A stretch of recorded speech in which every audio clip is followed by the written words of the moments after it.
معافی دے دی تو ایسے حضور کے سامنے نہیں کیا۔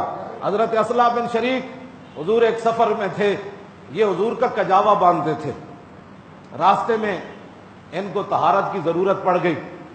جب کجاوا باندھنے کی باری آئی تو ایک اور صحابی کو کہا کہ تم حضور کا کجاوا باندھ دو۔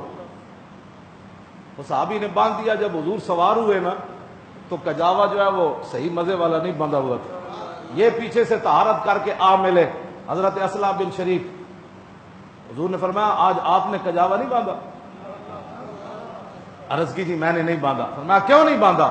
عرض کی میں نے کہا یا رسول اللہ میں نے اس لیے نہیں باندھا کہ میری طہارت نہیں تھی، تو میں نے کہا جس کجاوے کے اوپر حضور نے بیٹھنا ہے میں بغیر وضو کے اس کو ہاتھ کیسے لگا دوں؟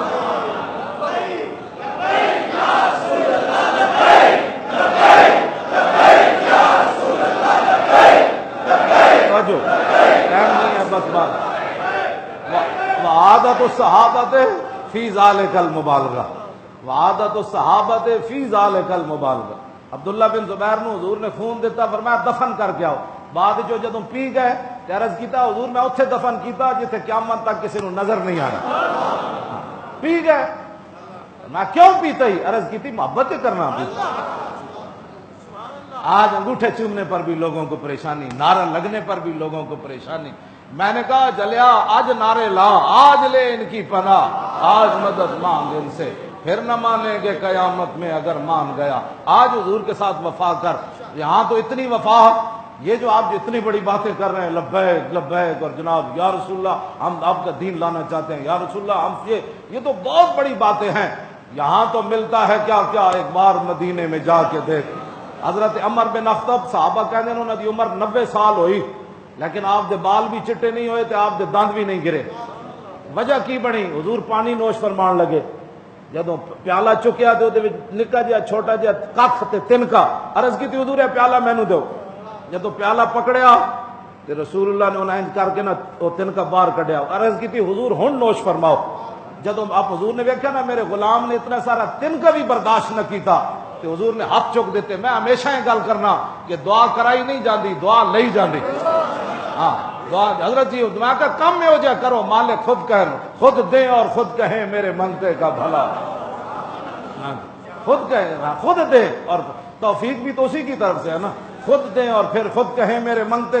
کہ حضور نے دعا مانگ دیتی اللہم جمل ہو، یا اللہ انہوں سونا بنا دے، یا اللہ انہوں سونا بنا دے۔ خالی تنکا ہٹانے سے حضور اتنی دعا دے دیتے ہیں تو جو حضور کا دین تخت پر لائے گا اور دن رات محنت کرے گا، اس دین کو جس دین کے لیے میرے آقا جی منزلوں چل کر بدر میں گئے اور میرے آقا مولا ساری رات روتے رہے۔ مولا علی فرماتے ہیں ہم سارے سوئے رہے، رسول اللہ یصلی تحت شجرت ویبکی حتی اصبح۔ مولا علی فرماتے ہیں سی سارے ستے رہے بدر والی رات، رسول اللہ ایک درخت تھلے نماز بھی پڑھ رہے سن تے حضور رو بھی رہے سن۔ یا اللہ صبح میرے غلاموں نے پیش ہونا ہے، یا اللہ وہ اتنے ہیں، یا اللہ میرے غلاموں کی تو نے مدد کرنی ہے۔ جب میرے آقا ساری رات روتے رہے، بتاؤ حضور کا تو ایک آنسو بھی مان میں نہیں ہے، ہاں جی ایک آنسو بھی مان۔ ہمارے بزرگوں نے لکھا جب حضور حضرت علیمہ سعدیہ کے گھر تھے نا تو ایک دن حضور جب روئے نا تو جبریل دوڑ کے آئے، حضور کا آنسو انہوں نے اپنے ہاتھ پر لے لیا۔ عرض کی یا رسول اللہ جی یہ آنسو زمین پر گر جاتا تو پتہ نہیں زمین کا کیا ہو جانا تھا، تو حضور کا تو ایک آنسو بھی مان میں نہیں ہے۔ تو حضور ساری رات بدر میں روتے رہے۔ بتا تو بھی کبھی دین کے لیے رویا؟ تو دین کا مذاق کرتا ہے۔ او چھڈو جی، او چھڈو جی مولوی صاحب، او چھڈو جی ایویں مولوی تقریرہ کرنا، او چھڈو جی جتھے کوئی 10 پھر حضور جس دین کے لیے روتے رہے آج اس دین کی تو صرف حمایت بھی نہ کر سکا۔ تو بدر میں تو جانا بڑی دور کی بات ہے، حضور کے سامنے کھڑے ہو کر تیر کھانا تو بڑی دور کی بات ہے۔ 70 زخم لگے ہوئے، سر پھٹاؤ، حضور فرمائے چلیے، تو صحابی کہے جی چلیے۔